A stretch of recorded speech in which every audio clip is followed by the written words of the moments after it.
bong ôn được bong ôn được squal sala riên này ọt bong ôn nâng ngày sala riên tập bèn ráng khum bị mút sọc bị mút khét bùng mồm được không sala riên nâng co miên sala bồn phong đài hai pe cho năm sờ bài nè bong ôn lấy dương mà squal ti tăng được tha sala bồn tập bèn ráng dương thưa đầm na tam phơi nà sômกรบยมเพียบซัวบองปอนngออกนี้ថ្ងៃនេះនាងខ្ញុំសូមក្រុមជើញបងប្អូនទាំងអស់គ្នាធ្វើដំណើរទៅភូមិតាពាំងរាំងទៅភូមិតាពាំងរាំងហ្នឹងគឺមិនមែនទៅភូមិទេគឺយើងទៅឲ្យស្គាល់ទីតាំងសាលាបុណ្យភូមិតាពាំងរាំងព្រោះថាចិត្តចូលឆ្នាំទៀតឯណាបងប្អូនទាំងអស់គ្នាព្រោះពេលចូលឆ្នាំឬក៏ពេលបុណ្យភូមិម្ដងភូមិតាពាំងរាំងនេះគឺមានភាពសប្បាយរីករាយណាស់ប្រជាពលរដ្ឋក៏ច្រើនហើយមានលេងល្បែងប្រជាប្រិយព្រមទាំងរាំលេងកំសាន្តផងដែរតោះធ្វើដំណើរទាំងអស់គ្នាតាមផ្លូវច្រកត្រាវគឺយើងធ្វើដំណើរ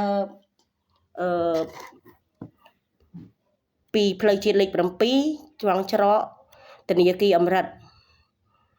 កាត់តាមច្រកត្រាវ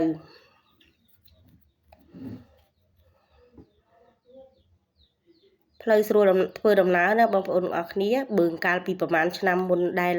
មិនទាន់ធ្វើផ្លូវគឺផ្លូវនេះស្រួលទេប៉ុន្តែទៅដល់ខាងមុខទៅគឺពិបាកធ្វើដំណើរដោយសារតែផ្លូវជាប់ល្អិលអីចឹងណាបងប្អូននេះសាលាបុណ្យច្រកត្រាវជិតរួចហើយនៅខ្វះតែគំនូរទេបងប្អូនអាចចូលរួមកសាងនៅសាលាបុណ្យច្រកត្រាវនេះបានគណៈកម្មការនៅភូមិច្រកត្រាវមានបងប្អូនអាចចូលរួមឧបត្ថម្ភផ្សេងតាក់ទងគំនូរបាននៅសល់តែបន្តិចបន្តួចទៀតរួចហើយយើងធ្វើដំណើរដល់ខាងមុខនោះទៅគឺមានផ្លូវបំបែកជា2ម្ខាងយើងធ្វើដំណើរកាត់តាមភូមិត្បូងវត្តនិងទៅដល់ភូមិត្របែកហើយម្ខាងទៀតគឺខាងឆ្វេងដៃនេះយើងបត់ទៅភូមិតាពាំងរាំង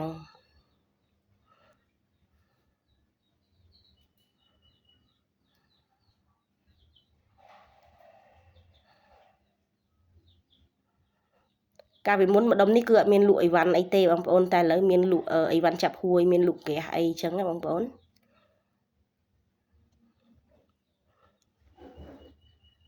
នៅតំបន់នេះគឺយើងធ្វើដំណើរឲ្យមានភាពប្រយ័ត្នប្រយែងដោយសារតែតំបន់នេះគឺវារលោងចាផ្លូវរលោងអញ្ចឹងវាអាចដអិលនៅខែភ្លៀងខែវស្សាអញ្ចឹងបងប្អូនអរគ្នាព្រោះអីណាមួយរៀងចំណោតផងកន្លែងនេះរៀងចុះទួលបន្តិចអញ្ចឹងយើងធ្វើដំណើរឲ្យមានការប្រយ័ត្នដោយសារតែមានឡានទៅបើកទៅមានធ្លាក់ទឹកជ័រអីចឹងបងប្អូនហ្នឹងហើយប៉ុន្តែមិនជាប់ជើងទេឥឡូវនេះបងប្អូនអើយធ្វើដំណើរតែស្រួលណាស់ទៅភូមិអីតាមមួយផ្លែតហ្នឹងដល់ហើយជិះពីក្រៅទៅដល់ភូមិហ្នឹងតែ6-7នាទីហ្នឹងហើយខាងនេះដែលខ្ញុំថតឲ្យបងប្អូនមើលមិញនេះគឺខាងដែលបាត់ទៅខាងស្ដាំដៃហ្នឹងគឺចូលទៅខាងក្នុងនោះទៀតអញ្ចឹងភូមិតាពាំងរាំងដែរប៉ុន្តែខាងក្នុងហ្នឹងមានផ្ទះប្រហែលជា 4-5 ផ្ទះដែរ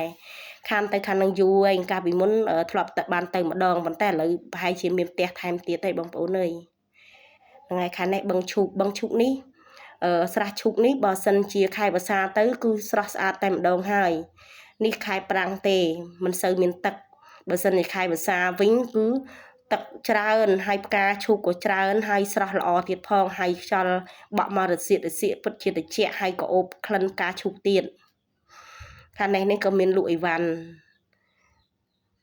លក់នំចំណីអីហូបអីចឹងបងប្អូនទាំងអស់គ្នាពេលល្ងាចឡើងពេលខែវស្សាទៅមានតំណាំតំណោចអីចឹងទៅមាន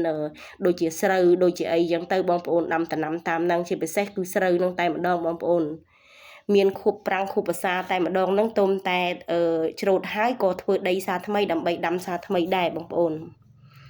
អ្នកភូមិតាពាំងរាំងគឺគាត់អាសាខ្លាំងណាស់ដីគឺគាត់មិនសូវឲ្យទំនេរទេឥឡូវនេះតាមផ្លូវហ្នឹងគឺមានផ្ទះនៅច្រើនហើយបងប្អូនប្រជាពលរដ្ឋមកនៅតាមផ្លូវនឹងច្រើនបើពីមុនមិនទាន់ធ្វើផ្លូវទេគឺអត់មានផ្ទះទេណាបងប្អូនចាមានដែរមាន1 2អីហ្នឹងតែឥឡូវហ្នឹងច្រើនមែនតែអ្នកលក់ដូរអីក៏មកនៅតាមផ្លូវហ្នឹងតែម្ដងហើយនៅខាងក្រោយហ្នឹងបងប្អូនឃើញដីវាលស្ងួតចឹងខាងមុខនេះខាងក្រោយហ្នឹងគឺ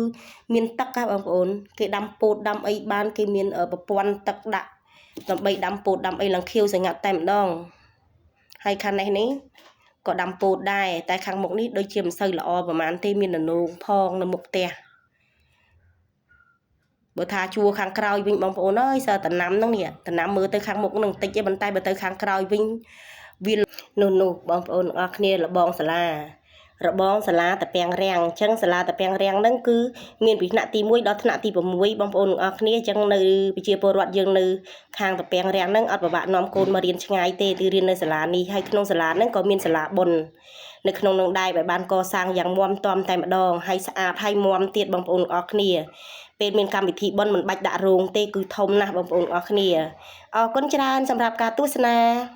កុំភ្លេចណាបងប្អូនទាំងអស់គ្នាចូលឆ្នាំកុំភ្លេចមកលេងតាពាំងរាំងណា